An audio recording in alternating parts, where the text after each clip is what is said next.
Pertama, anggaran ketahanan pangan yang tadi disebutkan Bapak Presiden 164,4 triliun. Ini kalau kita bagi alokasinya berdasarkan sisi produksi termasuk petani, alsintan, pupuk dan bendungan irigasi ada 114 triliun sendiri. Ini untuk mendukung sisi produksi.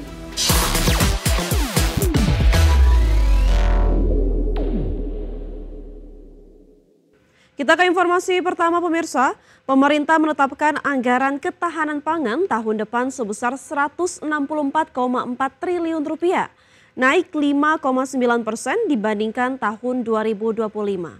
Anggaran tersebut terbagi menjadi 3 kelompok berdasarkan rencana pemanfaatan, salah satunya untuk kelompok produksi senilai 114,1 triliun rupiah.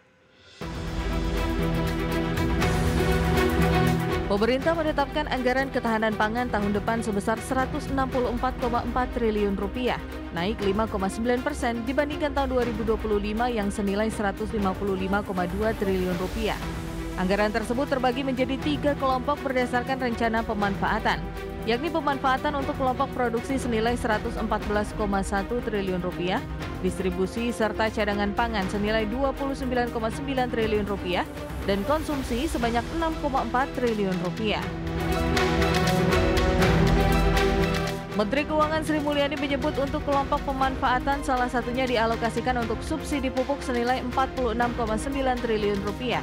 Sementara untuk distribusi serta cadangan pangan, salah satunya digunakan untuk cadangan pangan melalui Bulog senilai 22,7 triliun rupiah dan untuk kelompok konsumsi untuk stabilisasi pasokan dan harga pangan atau SPHP senilai 5,8 triliun rupiah.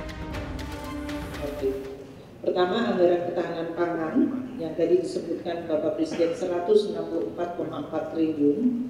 Ini kalau kita bagi alokasinya berdasarkan sisi produksi termasuk petani, alsintan, pupuk dan bendungan irigasi ada 114 triliun sendiri. Ini untuk mendukung sisi produksi.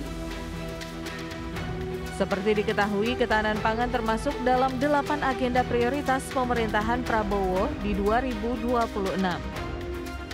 Jakarta, Tim Liputan IDX Channel.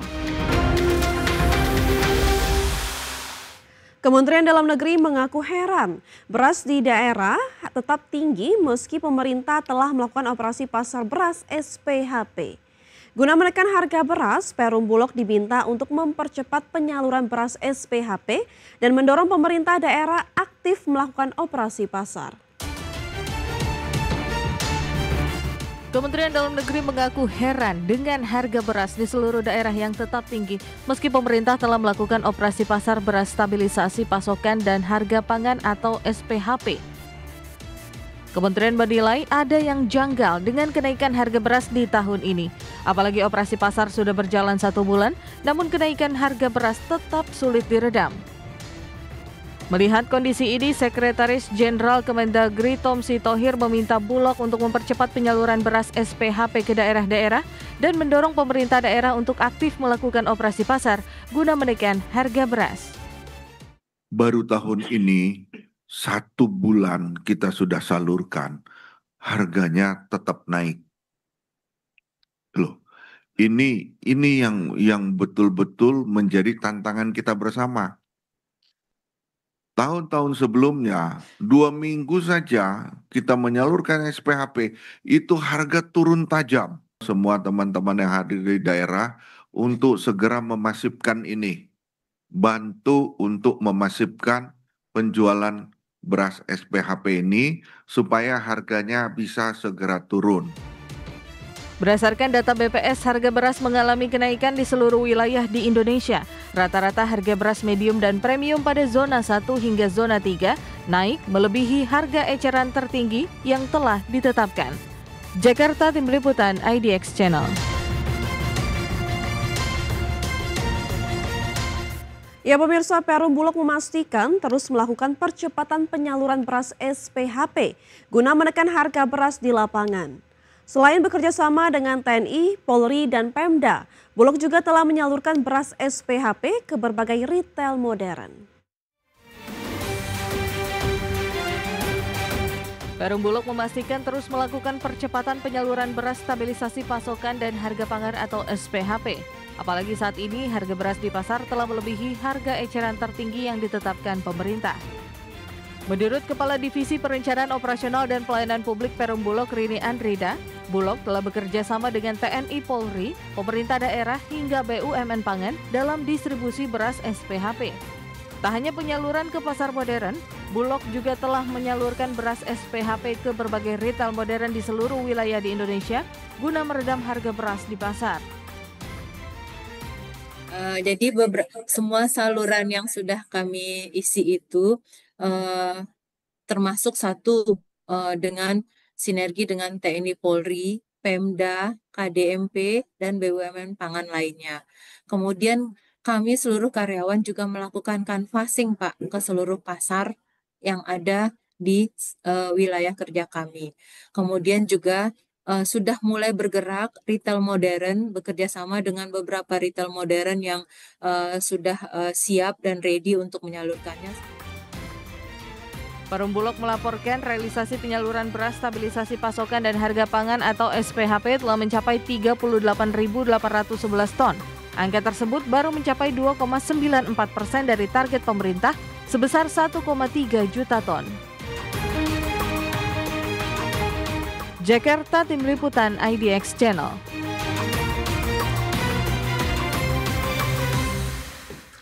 Wakil Menteri Ketenagakerjaan Immanuel Ebenezer menyidak perusahaan penyedia alat kesehatan di kawasan Cilodong, Depok, Jawa Barat.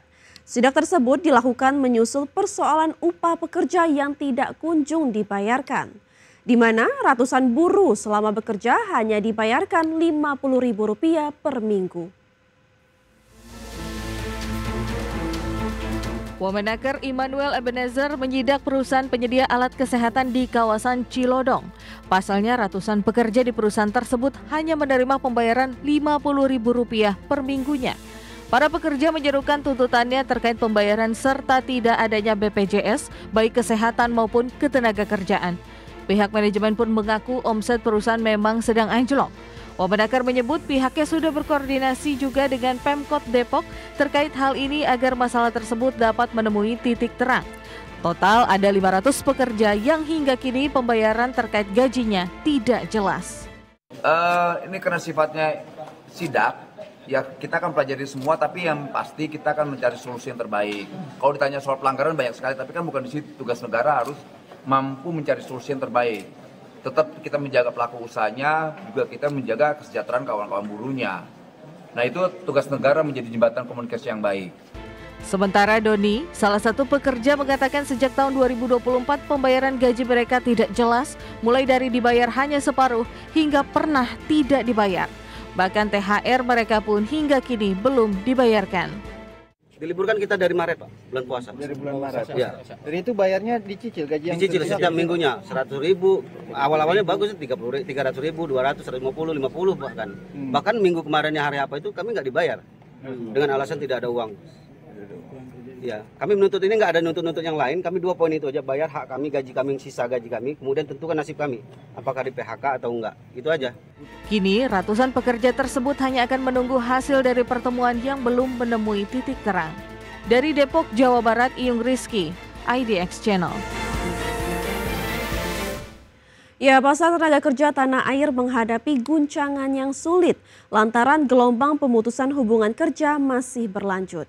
Berdasarkan data Kementerian Ketenagakerjaan, Jawa Tengah menjadi provinsi dengan PHK tertinggi.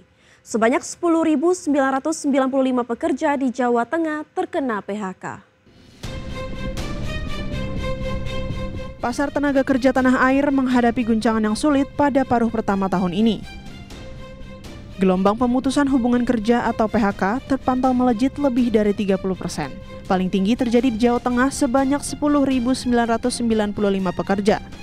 Kemudian 9.494 pekerja di Jawa Barat terkena PHK, Banten 4.267 pekerja, DKI Jakarta 2.821, dan Jawa Timur sebanyak 2.245 pekerja terkena PHK. Berdasarkan data dari Satu Data Kementerian Ketenagakerjaan, sepanjang Januari hingga Juni 2025, tercatat ada 42.385 pekerja yang mengalami PHK. Angka ini melonjak 32,19% dibanding periode yang sama tahun lalu yang sebanyak 32.064 orang.